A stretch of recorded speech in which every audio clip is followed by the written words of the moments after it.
नमस्कार, स्वागत है आपका आईडीडी न्यूज़ में। मैं हूं अपर्णा। आज चलते हैं बोकारो के समाचारों की ओर। बोकारो में जैना मोड़ के 1800 दुकानदारों के मान सम्मान और हितों की रक्षा करने के लिए जैना मोड़ के व्यवसायियों ने जैना मोड़ व्यावसायिक संघ का गठन किया। इस संघ में छोटे बड़े दुकानदारों को सदस्य बनाकर संघ को चलाने का काम किया जाएगा। संघ के संयोजक मनोज सिंह ने आज पत्रकार वार्ता में कहा कि जैना मोड़ में चैम्बर ऑफ कॉमर्स का चुनाव पिछले दिनों में संपन्न हुआ था, लेकिन मात्र 250 सदस्यों को मतदान करने का अधिकार दिया गया और इस संस्था को एक पॉकेट संस्था बनाकर रख दिया गया है, जिस कारण यहाँ के दुकानदार दुखी हैं और इसको लेकर इस संघ का गठन किया गया है।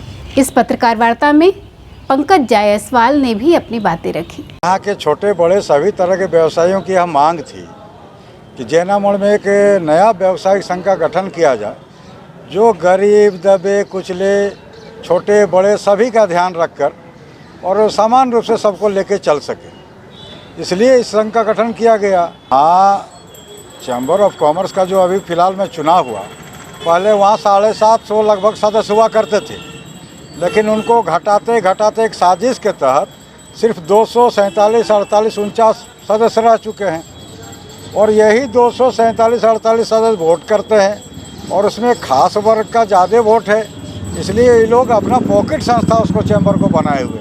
जैना मोड़ व्यावसायिक संघ का निर्माण होने से 1800 जो बचे हुए सदस्य हैं वो 1800 सदस्य कम से कम सुरक्षित महसूस करेंगे और हमें सुरक्षा देने के लिए खुद मजबूत होना पड़ेगा। जब आप मजबूत खुद नहीं रहेंगे तो दूसरे को सुरक्षा क्या देंगे। इसलिए हम सभी के प्रयास से, हम सभी लोगों के प्रयास से कि एक मजबूत टीम को बनाने का काम किए हैं और इसका अधिवेशन में आपको सारा चीज़ दिखेगा कि ये अधिवेशन, ये जो आज हम लोग बैठे हैं, आप लोग उसमें आमंत्रित होंगे। उस दिन आपको दिखेगा कि ये कितना बड़ा चीज़ हुआ है जैना मोड़ के लिए और जैना मोड़ के लोग को गर्व महसूस होगा। आज साहबगंज में आदिवासी पहाड़िया समाज की बेटी रूबिका उर्फ रेबिका की एक विशेष समुदाय के द्वारा दर्दनाक तरीके से गला दबाकर हत्या किए जाने के बाद उसको टुकड़ों में काटकर फेंके जाने के मामले को लेकर राज्य में राजनीति गर्म है। भाजपा बोकारो जिला अध्यक्ष भरत यादव की अगुवाई में नया मोड़ पर पुतला दहन किया गया। इस दौरान नेताओं और कार्यकर्ताओं ने हेमंत सोरेन के खिलाफ जमकर नारेबाजी की।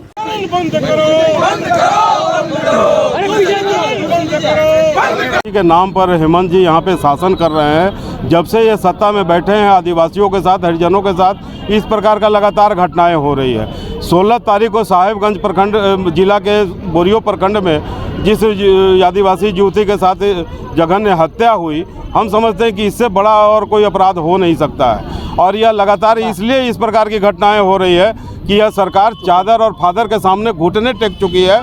आज इस सरकार में उन लोगों का मनोबल बढ़ा हुआ है, विशेष करके संथाल क्षेत्र में, जहां की बांग्लादेशी घुसपैठी है, वहां पे घुस करके संथाल क्षेत्र के भोली भाली आदिवासियों को युवतियों को झांसा दे करके शादी विवाह के नाम पर उन लोगों को फंसा रहे हैं, उन लोगों का धन संपत्ति पर कब्जा कर रहे हैं। लेकिन यह सरकार को होश नहीं है। भारतीय जनता पार्टी के लोग लगातार इस बात से आगाह कराते रहे सरकार को, उसके बावजूद भी यह सरकार चेतने के लिए तैयार नहीं है। तो इस घटना के विरोध में आज भारतीय जनता पार्टी अनुसूचित जनजाति मोर्चा बोकारो जिला के तत्वाधान में और उसके अध्यक्ष रामलाल सोरेन जी के नेतृत्व में आज हेमंत सोरेन का हम लोग को यहाँ पे पुतला दान किया है और मांग करते हैं कि रूबिका के हत्यारे को अविलंब फास्ट ट्रैक कोर्ट चला करके उसको अविलंब फांसी दिया जाए। बोकारो के सर्किट हाउस परिसदन में चल रहे सौंदर्यीकरण कार्य का मंगलवार को डीसी कुलदीप चौधरी ने जायजा लिया। उनके साथ डीडीसी कीर्तिश्री जी, अनुमंडल पदाधिकारी चास दिलीप प्रताप सिंह शेखावत, अपर समाहर्ता सआदत अनवर समेत अन्य पदाधिकारी उपस्थित थे। उन्होंने सर्किट हाउस के रंग रोगन, गार्डनिंग, साज सज्जा, साफ सफाई आदि को लेकर क्रमवार समीक्षा की। सर्किट हाउस में उपस्थित सुविधाओं को आवश्यकता अनुसार अपग्रेड करने के लिए भी कहा गया। आज Delhi public school DPS Bokaro के प्राचार्य एएस गंगवार ने श्रीलंका और मॉरिशस के बाद एक बार फिर अंतर्राष्ट्रीय फलक पर इस्पात नगरी बोकारो और झारखंड का मान बढ़ाया है।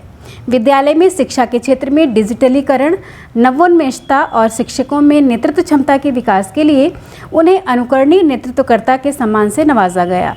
थाईलैंड की राजधानी बैंकॉक में आयोजित Asia Pacific education summit and awards 2022 के दौरान मुख्य अतिथि के रूप में उपस्थित प्रसिद्ध बॉलीवुड अभिनेत्री अमीषा पटेल ने गंगवार को exemplary leader of the year 2022 award से नवाजा। अंतर्राष्ट्रीय उपलब्धि प्राप्त करने वाले झारखंड से ये एकमात्र प्राचार्य थे।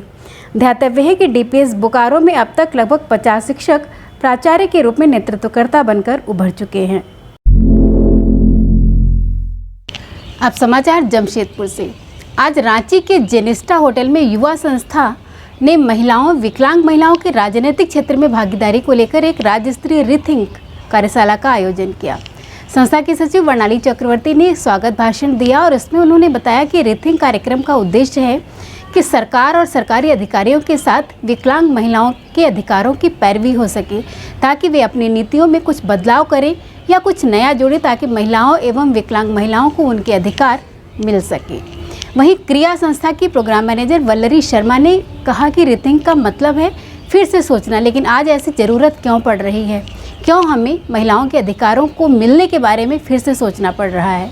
उन्होंने कहा आज के समय में हिंसा बहुत बढ़ रही है और श्रुति डिसेबिलिटी की शंपा सेन गुप्ता ने कहा कि वर्तमान में हिंसा की घटनाएं बढ़ रही हैं और RPWD एक्ट के बारे में उन्होंने विस्तार से जानकारी दी। इस पूरे कार्यक्रम को साइन लैंग्वेज के माध्यम से भी बताया गया ताकि वहाँ पर हो रही बातें लोगों को बहुत अच्छी तरीके से समझ में आ सके। सच में हम लोग वो चीज नहीं, केवल वोट तो डालते हैं, क्या गाँव वाले को कुछ दे देते हैं और कुछ 150 रुपया दे देते हैं उस समय में, आज फिर वो अपना वोट दे देते हैं। लेकिन वोट का कितना महत्व है उस चीज को हम लोग भी नहीं ये करते हैं, मतलब बताते हैं। तो कहीं ना कहीं हमारा सबसे बड़ा जिम्मेवारी होता है कि हम लोग अपने अपने क्षेत्र में जहाँ भी काम कर रहे हैं तो वहाँ पे हम लोग उन लोगों को प्राथमिकता दें और कम से कम जो हम लोग समझ रहे हैं उन्हें कम से कम उस मुद्दे पे हम लोग तो काम करें। जो हम लोग समझने का प्रयास कर रहे हैं या समझ रहे हैं तो कम से कम हमारी जिम्मेवारी बनती है कि हमारे एरिया में वैसे लोग, वैसे महिला किशोरी जो भी छूट रही हैं उन्हें हम जोड़ने का तो कम से कम प्रयास कर ही सकते हैं। आज हमारा प्रयास कहीं न कहीं कल रंग जरूर लाएगा, उन लोगों को भी अपना अधिकार मिलेगा। तो हमें अपने साथ साथ उन्हें भी साथ लेके अपनी समानता का साथी बनाना चाहिए। धन्यवाद।